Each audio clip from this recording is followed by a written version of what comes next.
नमस्कार दोस्तों, न्यूज में आपका स्वागत है। मैं हूं मुकेश कुमार और आप देख रहे हैं जवाब तो चाहिए। जवाब तो चाहिए। आज हम बात करेंगे नए वायरस की जो धीरे धीरे अपना पैर पसार रहा है। गुइलेन-बेरे सिंड्रोम यानी जीबीएस के मरीजों की संख्या दिनों दिन बढ़ती जा रही है। अब तक करीब 200 से ज्यादा मरीज चिन्हित किए जा चुके हैं और अब तक 7 लोगों की मौत भी हो चुकी है। अमेरिका के राष्ट्रपति फ्रैंकलिन डी रूजवेल्ट की मौत की वजह भी जीबीएस को बताया जा रहा है। रूजवेल्ट की मौत के करीब 75 वर्षों के बाद डॉक्टर अर्नल्ड एस गोल्डमैन ने रूजवेल्ट की बीमारी के लक्षण और उसका इलाज करने वाले डॉक्टरों के अंतिम बयानों और रिपोर्ट के आधार पर जो रिसर्च किया था, उस रिसर्च के आधार पर यह बताया गया है कि अमेरिकी राष्ट्रपति की मौत जीबीएस से ही हुई थी, ना कि ब्रेन हेमरेज से। जीबीएस एक रेयर बीमारी है जिसके 1 लाख लोगों में से करीब 1 या 2 लोगों के ही होने की संभावना होती है। लेकिन जिस तरीके से इसके मरीजों की संख्या तेजी से बढ़ रही है, उससे इसके रेयर से कॉमन होने की संभावना भी बढ़ती जा रही है और यही हमारी चिंता का कारण भी है। भारत सरकार के साथ साथ विभिन्न राज्यों की सरकार ने भी जीबीएस के लिए अलर्ट जारी किया है। विश्व स्वास्थ्य संगठन ने भी अलग से गाइडलाइन जारी किया है। कोविड को मात देकर आगे बढ़ रही पीढ़ी जीबीएस को लेकर सशंकित है। इसके महामारी के रूप में फैलने की चर्चा मात्र से लोग डरने लगे हैं। विशेषज्ञ बताते हैं कि इससे डरने के नहीं बल्कि इससे बचाव करने की जरूरत है। लेकिन वैसे लोगों की भी कमी नहीं है जो इस रेयर जीबीएस के कॉमन होने को साजिश की नज़र से देख रहे हैं। आदमी की जान की कीमत साजिश करने वालों की नज़र में गिनी पिग से ज़्यादा कुछ भी नहीं। आज अपने प्रोग्राम में हम चर्चा करेंगे कि क्या कोविड महामारी की तरह जीबीएस के भी फैलने की संभावना बढ़ रही है। क्या जीबीएस का मरीज ठीक हो जाने के बाद भी इसके कुछ लक्षणों को जीवन भर अपने साथ ढोने को मजबूर है। क्या इस संक्रमण से निपटने के लिए सरकार और हमारा सिस्टम पूरी तरीके से तैयार है। क्या यह संक्रमण कोविड के संक्रमण की तरह आदमी से जानवर में भी फैल सकता है। और भी बहुत सारे ढेरों क्वेश्चंस हैं, ढेरों सवाल हैं, ढेरों आशंकाएं हैं जिसकी पूर्ति जो है, जिसका जवाब जो है हम आज अपने विशेषज्ञों से लेंगे। लेकिन उसके पहले जो है आपको एक रिपोर्ट दिखाते हैं। रिपोर्ट के बाद अपने विशेषज्ञ डॉक्टरों से आपकी परिचय आपका कराएंगे और उसके बाद चर्चा की शुरुआत करेंगे। लेकिन पहले देखते हैं एक रिपोर्ट।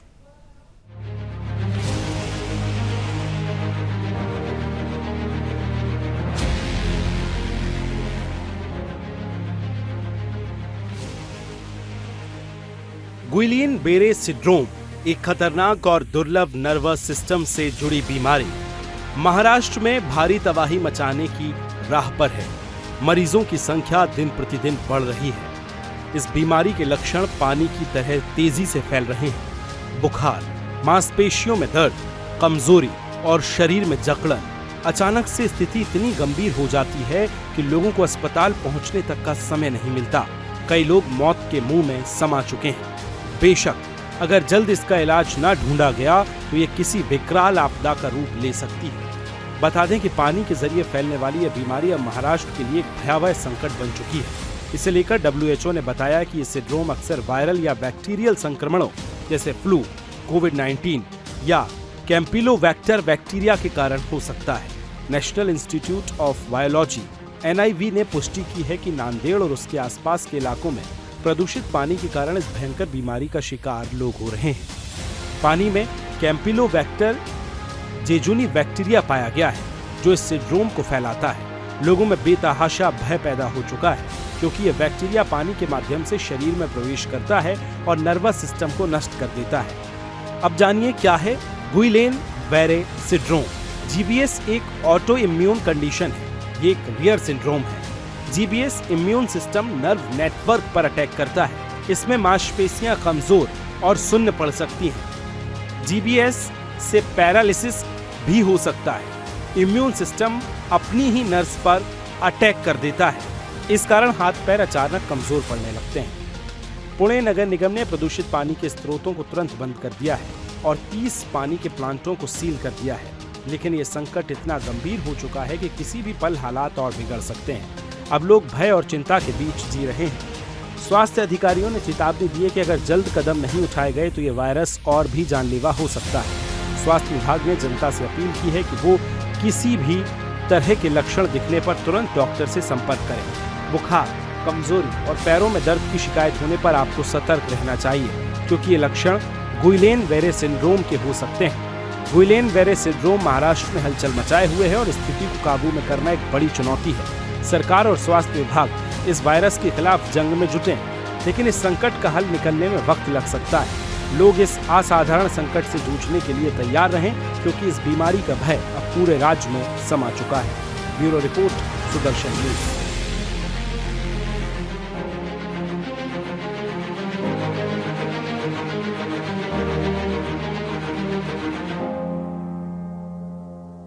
सेवन केसेस रिपोर्ट हुए हैं, उसमें से 11 केसेस है वो पीएमसी एरिया के हैं। पीसीएमसी में 13 केसेस और रूरल एरिया में 43, ऐसे आज टोटल 67 केसेस रिपोर्ट हुए हैं। वार्ड में आज 21 पेशेंट्स हैं। आईसीयू में ऑक्सीजन के ऊपर 30 और वेंटिलेटर पे 13 पेशेंट है।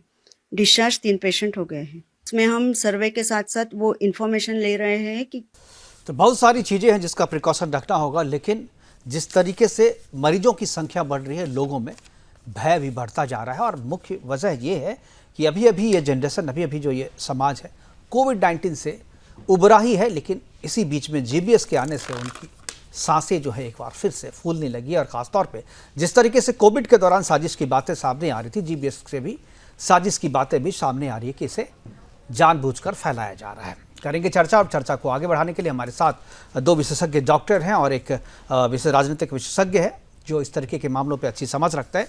तीनों का स्वागत है। मेरे साथ डॉक्टर मनोज कुलकर्णी हैं, जनरल फिजिशियन से पूना से हमारे साथ जुड़े हैं, जहां पर इस बीमारी का प्रकोप जो है ज़्यादा देखा जा रहा है। उसके अलावा ENT विशेषज्ञ हमारे साथ डॉक्टर मनोज कुमार जुड़े हैं। मनोज कुमार जी, इससे पहले भी हम चर्चा कर चुके हैं इस मुद्दे पर आपके साथ। और पीयूष मिश्रा जी हमारे साथ हैं, राजनीतिक विश्लेषक के तौर पर। तीनों मेहमानों का स्वागत है। और डॉक्टर मनोज कुलकर्णी जी से मैं चर्चा की शुरुआत करना चाहूँगा। मनोज जी, पुणे की बात है, पुणे में बहुत सारे ऐसे मरीज देखे गए हैं और आज भी जो केस, जो मौत हुई है मरीज की, वो भी महाराष्ट्र से हुई है, शायद मुंबई में हुई है।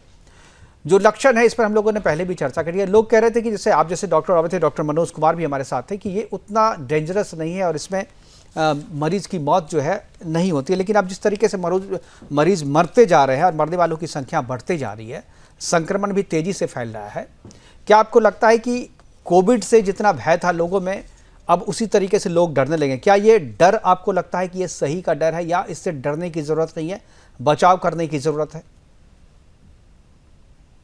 बेसिकली आप सुन सकते हैं मेरा आवाज? जी जी, आ रही है आवाज। हेलो जी जी, बोलिए। बेसिकली ये जो अभी ये पेंडेमिक नहीं लेकिन ये स्कैटर्ड केसेस जो पुणे में 2-3 महीने से आपको निदर्शन में आ रहे, सबके इसमें आ रहे हैं, दहन में आ रहे। तो ये जो केसेस है, कुछ adulteration of food and water also, तो इसके कारण कुछ पेशेंट्स में पहले थोड़ा सा नेग्लिजेंस के कारण थोड़ा सा लेट उसका जो डायग्नोसिस या फिर ये सब बात हुई, इसके कारण थोड़ा सा ये स्प्रेड ज्यादा हुआ है। लेकिन कुछ पैनिक होने की सिचुएशन उसमें अभी तक तो लगती नहीं है। प्रशासन अपनी पूरी तरफ से कोशिश कर रहे हैं और जनता में भी उसकी थोड़ा सा अभी आजकल जागृति पाई जा रही है। पेशेंट्स अभी खुद होके इसके बारे में कुछ जानकारी लेना चाहते हैं अपने फैमिली डॉक्टर्स के पास। कुछ बताते जा रहे हैं, लूज मोशन है, फीवर है, वीकनेस ऑफ एक्सट्रीमिटीज है।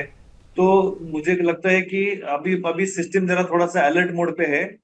लेकिन सबको इस चेतावनी देना चाहता हूं कि आप अपने घर से जब बाहर कुछ फूड खाना, पानी पीना है, ये सब टाइम पे आपने क्या करना है कि आपने ज्यादा से ज्यादा प्योर वाटर और बॉइल्ड वाटर और बॉइल्ड फूड ही आपको लेना चाहिए, जिसके कारण ये जो इन्फेक्टिविटी है, इन्फेक्टिविटी में कंट्रोल आ जाए।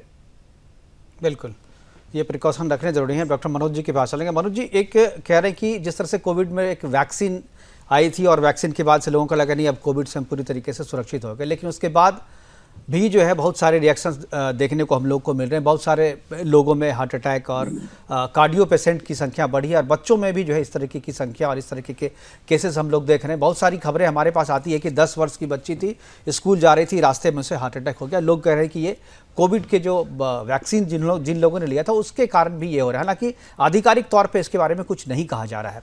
क्या ये जो GBS है, क्या GBS का भी कोई वैक्सीन है? क्या वैक्सीन इसका उपचार है या सिम्टम के आधार पे ही जो है इसका इलाज हो रहा है?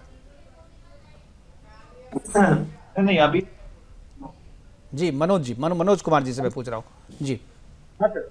जी इसको देखिए। अभी तक तो वैक्सीन। कुलकर्णी जी, दोनों डॉक्टर साहब का नाम मनोज ही है, इसलिए थोड़ा कंफ्यूजन है रहा। मैं ये डॉक्टर मनोज कुमार जी से पूछ रहा हूँ जी। जी okay sir, it's okay sir, thank sir. जी मनोज जी जी देखिए ऐसा जी। है, जीपीएस के लिए फिलहाल कोई वैक्सीन थोड़ा नहीं है। अगर मनोज जी आप थोड़ा पीछे हो जाएं तो आपका फ्रेम सही से आएगा। आप थोड़ा पीछे हो जाएं। हाँ जी बिल्कुल, अब बोलिए। जी, जीबीएस का पर से कोई वैक्सीन अभी है नहीं, जी और जीबीएस का वैक्सीन हो भी नहीं सकता, क्योंकि जीबीएस जो है वो अपने आप में ऐसी बीमारी है कि बॉडी में ऑलरेडी ऐसी एंटीबॉडीज हैं जो कि पेशेंट्स के खुद के ही नर्व्स को डैमेज कर रही है, खुद के नर्व्स को डिस्ट्रॉय कर रही हैं, एंड तो उसके अगेंस्ट में नहीं है। पर हाँ, जीबीएस कई बहुत सारे रिसर्च हो रहे हैं, कई बातें हैं उनके बारे में। जीबीएस कई वजह से हो सकता है, जैसे अभी तो आप जो वाटर पॉल्यूशन कंट्रोल की बात कर रहे हैं, उसमें जो वो गट का इन्फेक्शन है या उससे रिलेटेड चीजों को हम कंट्रोल कर सकते हैं। पर कई बार जीबीएस वैक्सीनेशन से भी होता है। 1976 में स्वाइन फ्लू के अगेंस्ट, पेंडेमिक के अगेंस्ट वैक्सीनेशन हुआ था, उसमें कई लोगों को जीबीएस हो गया था। फिर और भी कई बीमारी, कई बार सर्जरी के बाद भी जीबीएस होने के चांसेस होते हैं, या चोट लगने के बाद भी जीबीएस होने के चांसेस होते हैं। तो कई कारण हो सकते हैं, उन कारणों से, और जितने भी कारण हैं उनसे सभी मरीज को तो जीबीएस नहीं होता। तो ये जो बीच में एक मिसिंग लिंक है चेन में, कि what happens, body starts to attack its own nervous system, why, ये आंसर मिलना अभी हमें बाकी है, और इस पे काफी कुछ रिसर्च चल रहा है। अभी निश्चित रूप से कुछ कहा नहीं जा सकता। बिल्कुल। एक चीज़ मैं अपने दोनों विशेषज्ञ डॉक्टर से ये भी जानने की कोशिश करूंगा कि क्या रेयर सी कही जाने वाली ये बीमारी जो है अब कॉमन क्यों हो रही है, अब इसकी संख्या क्यों बढ़ रही है, इस पर हम जानेंगे। लेकिन पीयूष मिश्रा जी हमारे साथ है। पीयूष जी, क्या लगता है कि कोविड की जब बात चली थी, जब कोविड महामारी फैला था, तो उसके बाद उस दौरान भी हमारे बहुत सारे लोगों से बातचीत हो रही थी, डॉक्टरों से बातचीत हो रही थी, जो नोबेल जो विनर जो डॉक्टर है उनसे भी, वैज्ञानिकों से भी हमारी बातचीत हुई थी। उन लोगों ने कहा था कि नहीं, ये एक साजिश है, और जिस तरीके से मास्क कह रहे हैं लोग पहनने के लिए, मास्क से जो वायरस है वो मास्क से नहीं रुक सकता है। लेकिन WHO ने कहा था, उसकी गाइडलाइन के हिसाब से पूरा जो है लोगों ने मास्क किया, लोगों ने सैनिटाइज किया, और बहुत सारी चीज़ें चली। फार्मा लॉबी की भी बात आई थी, बात आई गई होगी, लेकिन लोगों ने, भारत नहीं पूरे विश्व ने कोविड से लड़ाई लड़ी और जीत भी हासिल की। लेकिन साजिश की जो बात चल रही थी वो अभी भी खत्म नहीं हुई है। जीबीएस के बारे में भी लोग कह रहे हैं कि ये जो है जानबूझ करके फैलाया जा रहा है। तो क्या आपको लगता है, क्या आप इस नज़र से जीबीएस को देख रहे हैं, जिस नज़र से लोग कोविड को देख रहे थे, कोविड के वायरस को देख रहे थे? देखिए, फिलहाल जिस किस्म से ये सिंड्रोम सामने आया है, ये इंडिया के लिए पहली बार ऐसा हुआ नहीं है। तो पिछले 2014 से लेकर के 19 में बेंगलोर में भी लगभग 150 केसेस इसके आए थे। उसमें निमहांस ने वो किया था सर्टन उसको। और उस समय लेकिन ये हुआ था कि ये जो वायरस है, ये जो अपना सीजे वायरस, सॉरी सीजे बैक्टीरिया जिसके कारण ये होता है, वो एक चीज जो है थोड़ी सी क्लियर नहीं हो पा रही है कि सीजे बैक्टीरिया अकेले से ये हो रहा है या एक कॉकटेल ऑफ वायरस और बैक्टीरिया से ये हो रहा है। तो मैं अपने थोड़े से इसमें रिजर्व करूंगा कमेंट्स। ये कहना कि ये शायद फैलाया जा रहा है, ये कंक्लूसिवली तो नहीं कहा जा सकता। और इस टाइम पे to give anything but misinformation, मेरे ख्याल से उससे मैं बचूंगा। अभी ऐसा कंक्लूसिव नहीं लग रहा है। लेकिन हाँ, एक चीज मैं जरूर यहाँ पे ध्यान आकर्षित करना चाहूंगा कि 1990 में ये चाइना में, नॉर्दर्न चाइना का जो रूरल हिंटरलैंड है, वहां पे इसका एक मोस्टली आउटब्रेक जरूर देखा गया है। और उस समय ये मानसून में जनरली जो बच्चे खेलते हैं बाहर, और उनमें जो पानी में खेलने की प्रवृत्ति होती है, और उसमें जो चिकन और डक की जो ड्रॉपिंग्स होती हैं, उससे इसका रिलेशन देखा गया है। और वही चीज यहाँ पे वाटर कंटेमिनेशन की बात भी सामने आई है। दूसरे इसमें मुख्य ध्यान देने वाली बात ये जो दिख रही है कि यहाँ पे अनकुक्ड जो पोल्ट्री है, उससे भी इसको जोड़ा जा रहा है। लेकिन ये बात अभी तक क्लियर नहीं हो पाई है कि जो 200 केसेस आए उसमें से 21 केसेस को यदि हमने सैंपलिंग की है पुणे में, वहां पे वो सारे लोग क्या सारे के सारे at a time uncooked food खा रहे हैं, और सारे के सारे वेजिटेरियन है नॉन वेजिटेरियन है, ये बातें अभी तक क्लियर नहीं हो पाई है। इसलिए कंक्लूसिवली ये कह पाना कि इसके पीछे कोई एक साजिश वाली बात है, मुझे लगता है अभी इसका समय तो नहीं आया है। लेकिन हाँ, उन चीजों को लेकर के अलर्ट रहने की भी आवश्यकता बहुत है। बिल्कुल, आप कह रहे हैं कि साजिश के एंगल पर नहीं जाएं, लेकिन लोग जो है चर्चा कर रहे हैं, इसलिए ये सवाल भी यहाँ पर बनता है। एक चीज़ जो मैं पूछा, रेयर से कॉमन हो रहा है, यानी पहले संख्या बहुत कम होती थी, जैसे रूजवेल्ट के मामले में भी कहा गया कि उस समय में चूंकि इतनी मेडिकल सुविधाएं नहीं थी, फैसिलिटीज़ नहीं थी, जांच नहीं उपलब्ध थे, तो उस समय पता नहीं चला। लेकिन अभी जो है डॉक्टर गोल्डमैन जो है उन्होंने कहा कि नहीं, जो रूजवेल्ट की जो मौत है वो भी इसी GBS के कारण हुई थी। अब लोगों ने उसे माना भी है, मुझे उस पर चर्चा नहीं है। लेकिन जो रेयर सी कही जाने वाली बीमारी अब कॉमन हो रही है, इसके पीछे क्या वजह है, क्यों इतनी संख्या अचानक बढ़ रही है इसकी?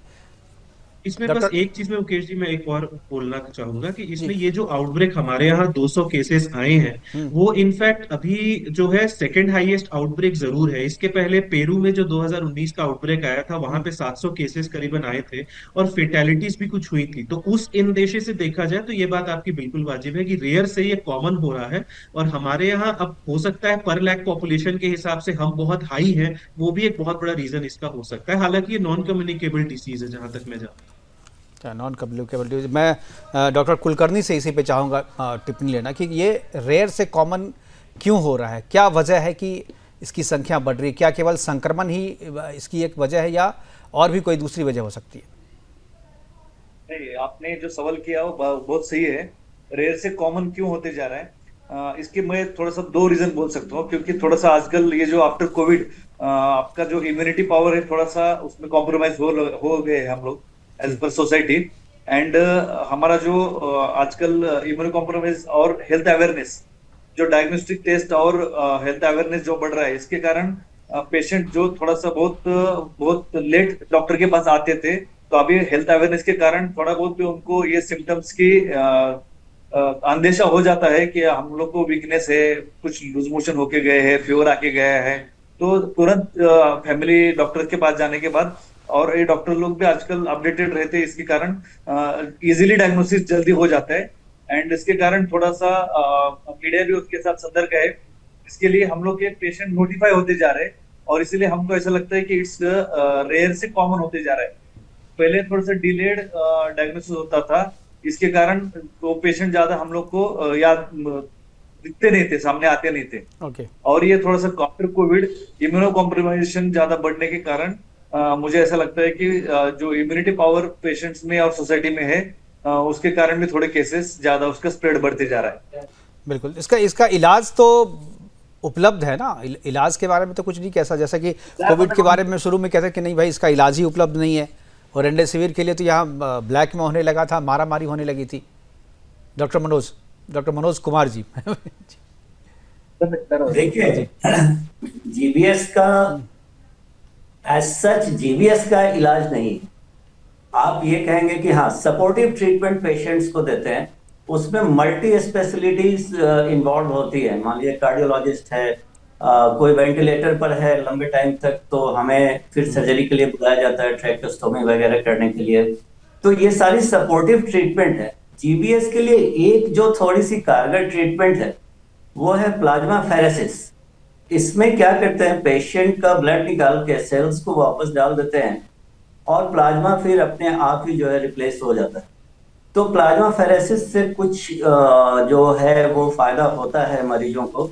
बाकी तो सिम्टोमेटिक फिजियोथेरेपिस्ट हैं, कार्डियोलॉजिस्ट हैं, हम लोग हैं, जनरल फिजिशियन हैं, तो सबका इन्वॉल्वमेंट है इसमें।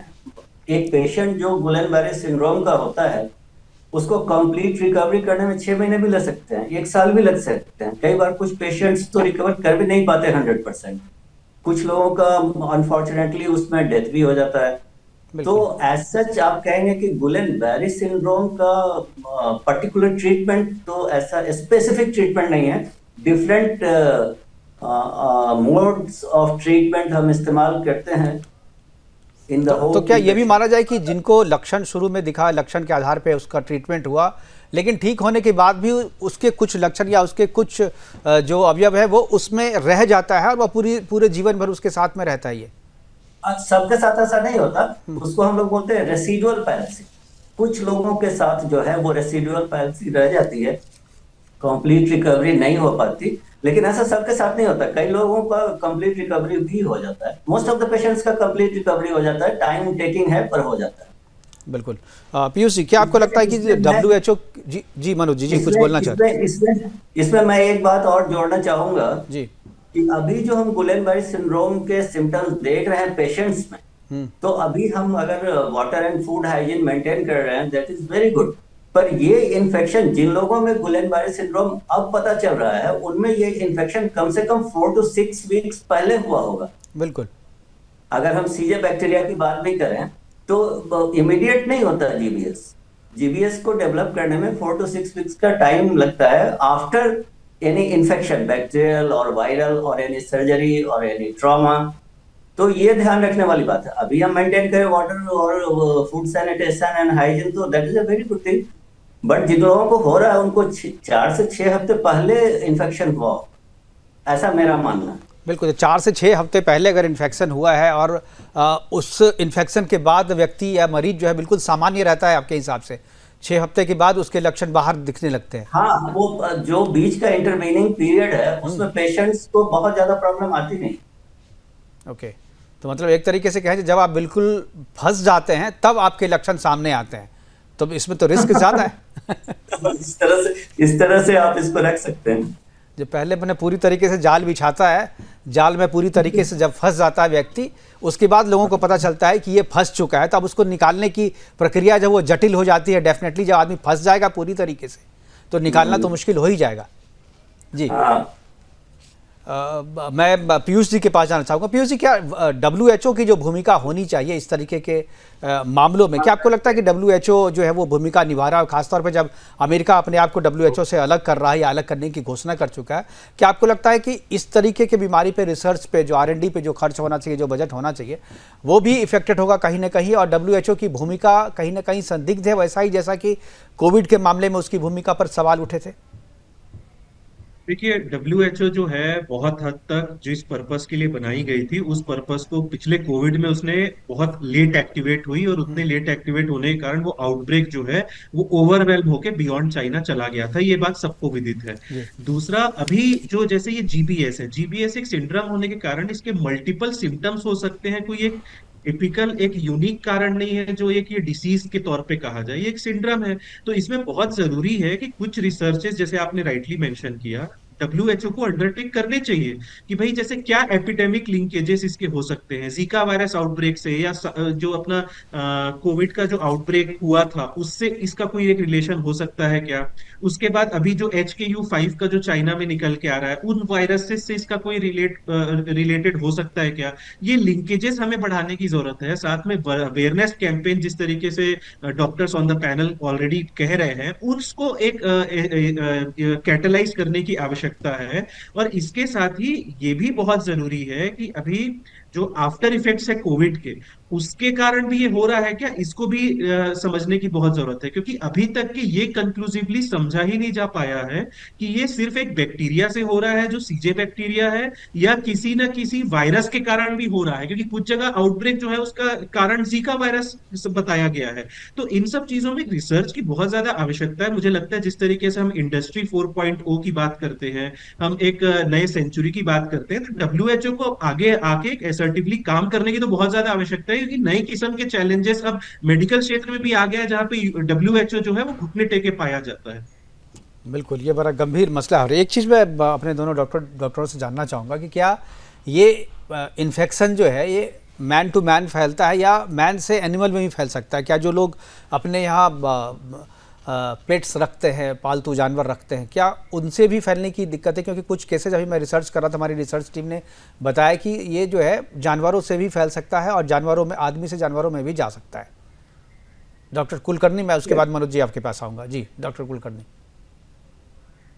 यस सर, कुछ रेयर केसेस में ऐसा हो सकता है, लेकिन इट्स नॉट प्रूवन येट।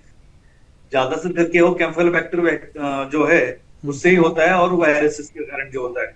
अभी तक तो ऐसा कुछ प्रूफ ऐसा है नहीं कि it's a communicable disease. It's not a communicable disease, it's because of food infection which is contaminated with that virus and bacteria only. Patient who those are having loose motions, fever, and weakness.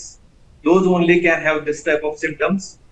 And ऐसा अभी तक तो कुछ research में भी नहीं आया है और नोट भी नहीं किया है कि इट्स कम्युनिकेबल डिसीज। बिल्कुल कम्युनिकेबल नहीं है, लेकिन क्या जानवरों से इसका जो लोग अपने घर में पेट्स रखते हैं, क्या उनको ज्यादा प्रिकॉशन रखने की जरूरत है?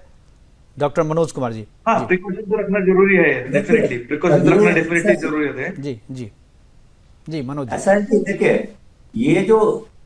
देखिए कोई भी वायरल इन्फेक्शन है, बैक्टीरियल इन्फेक्शन है, बहुत सारे पर्सन टू पर्सन ट्रांसमिट होते हैं, बहुत सारे पर्सन टू एनिमल ट्रांसमिट होते हैं, बहुत सारे एनिमल टू पर्सन ट्रांसमिट होते हैं। वो एक डिफरेंट इशू है। पर जहां तक जीबीएस की बात है, जीबीएस ना ही मैन टू मैन फैलता है, ना ही मैन टू एनिमल फैलता है, ना ही एनिमल टू मैन फैलता है। जीबीएस एक तरह से कह सकते हैं कि किसी भी जो इंसान को होता है उसका निजी इम्यून सिस्टम है, वो निजी इम्यून सिस्टम उसका एकाएक से जो इन्वेडिंग एजेंट है, कुछ भी है, मान लीजिए वायरस है, बैक्टीरिया, उसके अगेंस्ट में जो एंटीबॉडी बनाता है, वो एंटीबॉडी अपने ही नर्व्स पे अटैक करने लगता है। ये कम्युनिकेबल नहीं है, एक से दूसरे में नहीं फैलता है। बिल्कुल कम्युनिकेबल नहीं है, एक से दूसरे में नहीं फैलता। और जीबीएस पे हम बात कर रहे कि आखिर कौन कर रहा है हमारे सांसों के साथ जो साजिश चल रही है, वो कौन है, उसके पीछे क्या कोई साजिश है? हालांकि पीयूष जी कह रहे हैं कि अभी साजिश के एंगल पे सोचना जो है थोड़ी जल्दबाजी होगी। हम लोग चर्चा करेंगे। चर्चा में हमारे दो मेहमान हमारे साथ हैं, पीयूष जी और डॉक्टर मनोज कुमार। मनोज जी, मैं आपके पास एक बार दोबारा आना चाहूँगा। दो चीज़ें हैं। शुरुआत से जब हम लोग बात कर रहे थे तो शुरुआती जो केसेस आए थे वो कुछ बच्चों के साथ ये चीज़ देखने को मिली थी। तो क्या ये किसी खास आयु वर्ग में ज़्यादा इन्फेक्ट करता है या ये सबके साथ बराबर है? पुरुष हो, महिला हो, बच्चे हो, बुजुर्ग हो, युवा हो, ये कोई फर्क नहीं करता? संयोग की बात हो सकती है जी, क्योंकि जनरली बच्चों में ये कम पाया जाता है, एडल्ट्स में ज्यादा पाया जाता है। उसमें नारी पुरुष का भेद उतना नहीं है, या वो तो मुझे पता नहीं है, लेकिन ये क्या बोलेंगे उसको, तुलनात्मक रूप से देखेंगे तो बच्चों में ये कम होता है, बड़ों में ज्यादा होता है, एडल्ट्स में ज्यादा होता है। एडल्ट्स में। लेकिन जब नासिक और पुणे से जो खबर आई थी उसमें बच्चे ज़्यादा संक्रमित थे और बच्चों की संख्या ज़्यादा थी, इसीलिए कहा जाने लगा शुरू में कि ये शायद बच्चों में फैल रहा है। हालांकि किसी विशेषज्ञ की ये राय नहीं थी, जो केसेस थे उसके आधार पर कहे जा रहे थे। एक चीज़ मैं और जानना चाहूँगा मनोज जी मैं आपसे कि आदमी प्रिकॉशन क्या ले, कैसे पता चले? आप कह रही कि 4 से 6 महीने के बाद लोगों को पता चलता है कि आप जीबीएस से ग्रसित। 6 हफ्ते के बाद आपको पता चलता है। तो 6 हफ्ते तक जो है आपके पास कोई लक्षण नहीं है क्या? या ऐसा होता है कि आप 6 हफ्ते तक आप सर्दी से ग्रसित हैं या आपको फीवर है, उसके बाद उसकी दवा आपको चल रही है, 6 हफ्ते के बाद आपको पता चला कि नहीं आपको जीबीएस भी हो गया? देखिए, ये बार बार फीवर की बात आ रही है। जीबीएस में इन जनरल, वैसे कोई पर्टिकुलर केस तो अलग बात है, इन जनरल फीवर कम होता है, फीवर नहीं होता। ओके। अब उसका जो पहले इन्फेक्शन हुआ हो, वायरल या बैक्टीरियल, उसकी वजह से कभी हुआ हो सकता है, फीवर हुआ हो, पर जीबीएस पर से में फीवर उतना होता नहीं। और रही बात की, तो देखिए कोई भी जो सिम्टम है इंसान के अंदर, कोई भी जो लक्षण होता है, तो एकाएक से तो ऐसा होता नहीं है कि इंसान अभी ठीक चल रहा है और एकदम से जीबीएस सिंड्रोम की बात कर रहा हूँ, वैसे बहुत सारी दूसरी बीमारियों में ऐसा हो सकता है, पर जीबीएस में ऐसा तो हो नहीं सकता कि आज एकदम ठीक चल रहा है कल को बिस्तर पे लेके, ऐसा नहीं होता। जनरली कुछ ना कुछ धीरे धीरे उनको पता चलता है, जैसे कि टिंगलिंग सेंसेशन, हाथ पैरों में झंझनाहट, आपने काफी आपके चैनल पे पहले ब्रीफ किया गया था, बिल्कुल, कुछ टायर्डनेस, कुछ फटीग, तो ये सब थोड़ा बहुत होता है। लेकिन लोग सोचते हैं कि चलो मैं बीमार था तो अब शायद धीरे धीरे ठीक हो जाऊंगा, तो बीमार था पीछे तो इस वजह से हो रही है ये, तो ये है, पर्टिकुलर कोई उसका अलग से सिम्टम तो है नहीं। तो व्यक्ति को कब डॉक्टर के पास जाना चाहिए? 6 हफ्ते के बाद या आपको शुरुआती दौर में ही लगे जो तुरंत जो अगर कुछ इस तरीके के लक्षण लगे, तो चूंकि लक्षण तो आप कह रहे हैं जो 4 से 6 हफ्ते में आते हैं, तो फिर डॉक्टर के पास 6 हफ्ते में आप गए तब तक तो केस हाथ से निकल जाएगा आपके।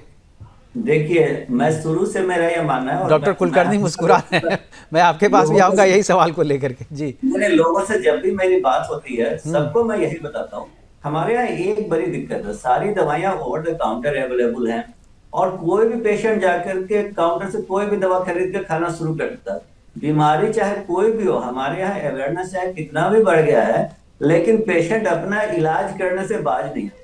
तो सबसे पहली तो जरूरत यह है कि अगर उसको कोई दिक्कत लग रही है तो भाई आप कम से कम स्पेशलिस्ट से नहीं तो आप एक जनरल फिजिशियन से मिल सकते हैं, एक एमबीबीएस डॉक्टर से मिल सकते हैं।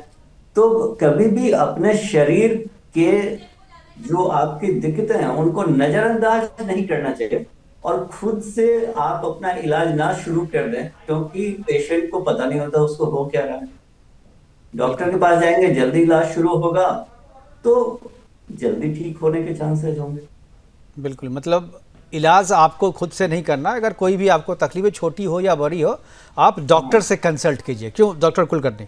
लोग बिल्कुल, मनोज जी बिल्कुल सही कह रहे हैं। और मुझे लगता है कि हमारे आसपास जितने भी लोग हैं, हम तो अपने ऑफिस में भी देखते हैं, वो अपने कुलीग से पूछते यार मुझे ये हो रहा, मैं क्या करूँ? मेरे भाई डॉक्टर से पूछो, कुलीग से क्यों पूछ रहे हो? कुलकर्णी नहीं, जी। वो तो हमारे यहाँ इंडिया में कहा ही जाता है, doctor is the last person to give any medical advice to any patient. बिल्कुल। डॉक्टर कुलकर्णी, क्या लगता है कि प्रिकॉशन के लिए सबसे पहले जी कुछ भी हो तो पहले सही व्यक्ति के पास पहुंचिए, सही डॉक्टर के पास पहुंचिए? Yes sir, definitely. आजकल जो ट्रेंड चला रहा है self medication and Google university is definitely it's helpful to know your disease and know your treatment protocol, but it's not advisable to treat yourself. ये हमारा मानना है। बिल्कुल। ये क्या है, आजकल क्या हो, थोड़ा बहुत कुछ भी सर्दी खांसी जुकाम हो गया तो सीधा क्रोसिन या एजिथ्रोमाइसिन सब काउंटर से लेके एक बार चले मैं आ अपनी जाते टीम हैं। से कहूंगा, जरा डॉक्टर- पीसीआर से कहूंगा एक बार जरा सर। कुलकर्णी जी के एक बार फिर से रिवाइव कर दें इनको। जी यस सर। जी जी जी, कंटिन्यू करिए सर जी। हाँ सर, कुछ नहीं, ये बोलना था कि self medication and Google university is very dangerous to our self. जो भी है नॉलेज के लिए सीमित रखिए।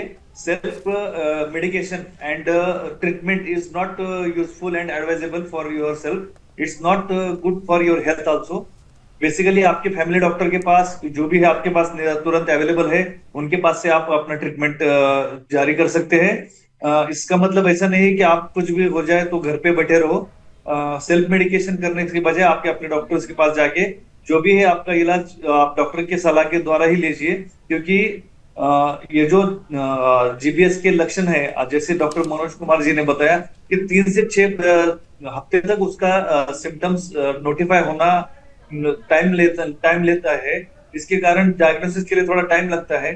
नॉट नेसेसरी कि early diagnosis is very good sign, but उसके प्रॉपर ऐसे ट्रीटमेंट के लिए कोई ऐसा अभी तक टूल्स अवेलेबल नहीं है। इसके कारण no there is any vaccine and no there is antidote for this type of diseases. तो इसके लिए आपको डे बाय डे उसको वॉच रखना जरूरी होता है। क्या आजकल के आपकी तबीयत में सुधार क्या होते जा रहा है और तबीयत कैसी आपकी आगे प्रोग्नोसिस करती जा रही है, प्रोग्रेस करती जा रही है।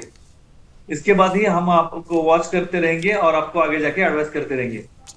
बिल्कुल बिल्कुल। हमारे पास अब प्रोग्राम को वाइंड अप करने का समय आ रहा है। मैं दोनों अपने विशेषज्ञ डॉक्टरों से जानना चाहूँगा। डॉक्टर मनोज कुमार जी, मैं आपके पास पहले आऊँगा कि प्रिकॉशन व्यक्ति को क्या रखना चाहिए, घर वाले को क्या रखना चाहिए, पेशेंट को क्या रखना चाहिए? देखिए, घर वाले हो, पेशेंट हो, कोई इंडिविजुअल हो, उनको एक ही प्रिकॉशन रखना चाहिए कि अगर उनको कुछ तकलीफ लगती है, मान लीजिए चलो ठीक है थोड़ी देर आप वेट कर सकते हैं, तो 4 घंटे 6 घंटे, ज्यादा से ज्यादा 24 आवर्स। लेकिन अगर तकलीफ बढ़ती है तो सबसे बड़ी सावधानी तो यह है कि आप तुरंत वहां पहुंचे जहां उस समस्या का समाधान हो सकता है। ऐसे लोगों से मिले जो आपको अच्छी सलाह दे सकते हैं, डॉक्टर्स, और या हॉस्पिटल आप पहुंचे।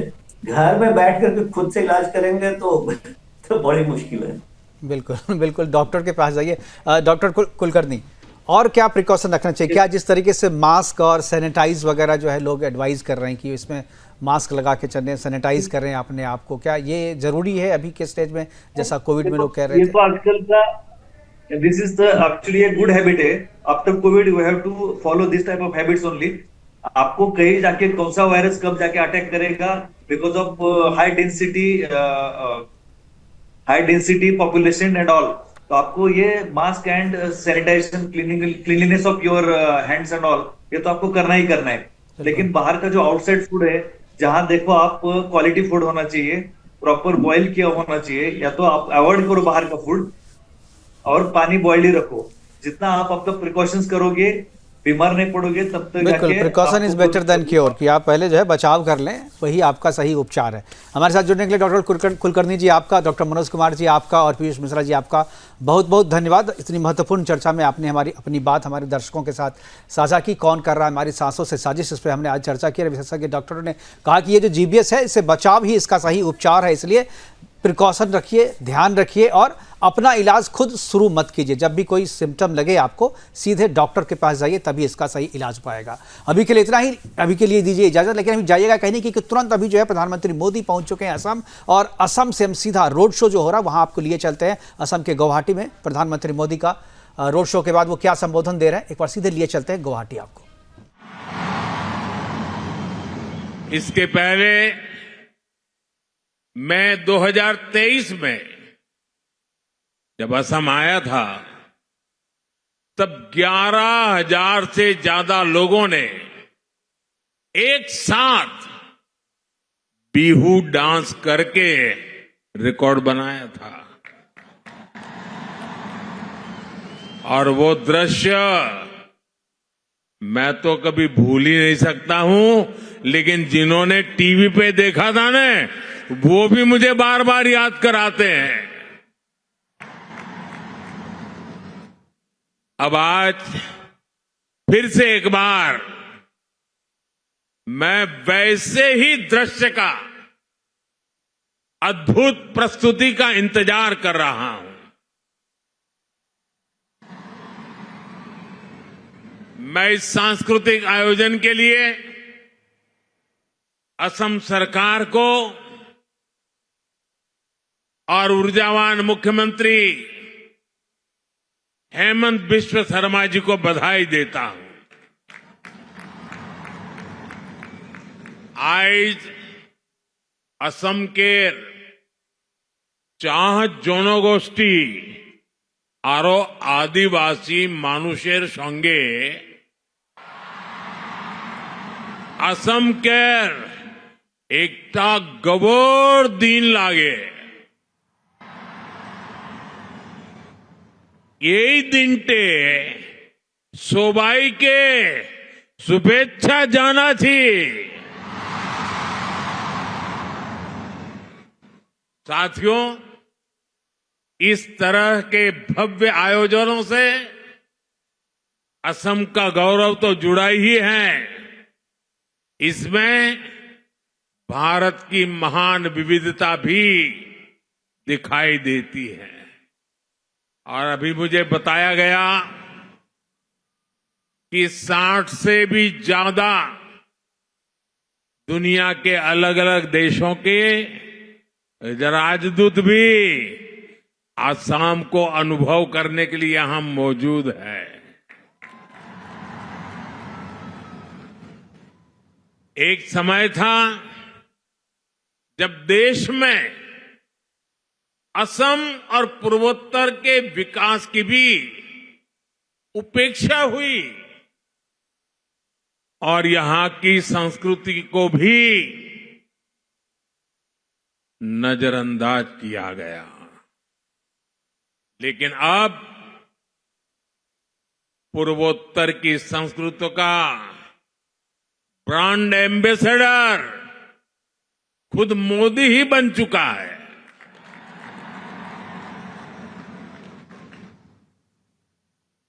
मैं असम के